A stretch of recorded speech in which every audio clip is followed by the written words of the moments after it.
Banking খাতে শৃঙ্খলা ফেরানোর চেষ্টা করেছেন, কিন্তু পেরেছেন বলে আমার অবশ্য মনে হয় না।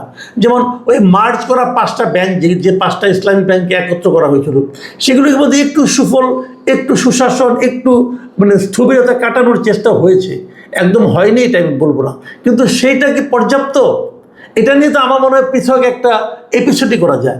কারণ এই 5টা ব্যাংকের গ্রাহক সংখ্যা হলো 75 লাখ। এই 75 লাখ লোক কি আপনার উপর খুশি হয়েছে? 75 লাখের লোকের মধ্যে কি মনে কি স্বস্তি ঢুকেছে?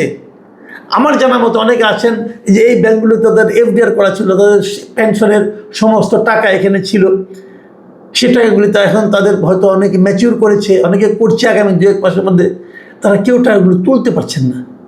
তাহলে কী সুশাসন করলেন? নিজের টাকা ব্যাংকে রেখেছি, সেটাকে আমি তুলতে পারবো না, এই এমন অসহায়ত্ব পৃথিবীর আর কোথাও আছে? আমাদের এখানে তো আছে। এটা অন্তর্বর্তীকালীন সরকার এই জিনিসটা ক্রিয়েট করেছিল।